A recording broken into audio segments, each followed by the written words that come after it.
The Monday of Week 3, based on Luke chapter 9, verses 37 to 62, with a focus on verses 57 to 62. As they were going along the road, a man addressed Jesus. "Wherever you're going," he said, "I'll follow you." "Foxes have lairs," Jesus replied, "and the birds of the sky have nests, but the Son of Man doesn't have anywhere to lay his head." To another person he said, "Follow me." But he replied, "Master, let me go first and bury my father." "Let the dead bury their dead," said Jesus. "You must go and announce God's kingdom." "I will follow you, Master," said another, "but first let me say goodbye to the people at home." "Nobody," replied Jesus, "who begins to plow and then looks over his shoulder is fit for God's kingdom." So, what's your excuse? One of my students once gave me, as a present, a book called something like The Penguin Book of Excuses.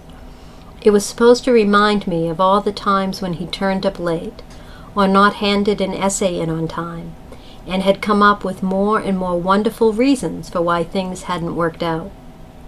Sooner or later, most of us who know in our heart of hearts we want to follow Jesus find ourselves coming up with excuses as to why his particularly sharp demands don't really apply to us. God knows we're human and need a rhythm of rest and refreshment. But God also knows, and Jesus obviously knew, that once we start down that road, it's easy to make exceptions to all the rules when it comes to our own case. So the demand goes out. Now in this way, now in that way, Jesus is saying, look, this is God's kingdom we're talking about, not a comfortable way of being religious that will let you settle down and take life at your own pace. Are you up for that? Yes, I know. Those were special circumstances. Jesus' public career was short, and he needed people to get on with the job at once. And yes, many of us are called to get into a longer-term mode, not to burn out with frenetic activity in a short sprint. But again, you can't use that as an excuse for avoiding the sharp edges of God's call. Jesus never said, "Come with me and all your happiest dreams will be fulfilled."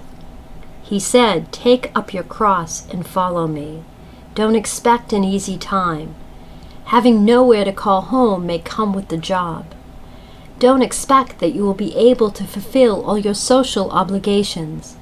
Burying your father, whether literally or metaphorically, was one of the highest obligations in Jewish society, and Jesus says that the demands of the kingdom come before it. And finally, plow a straight furrow. Looking back to see whether it's been straight so far will guarantee that the next bit won't be. Today, talk to God about the excuses you make to him. Ask him to help you follow him wherever he leads, and to give you the strength not to look back.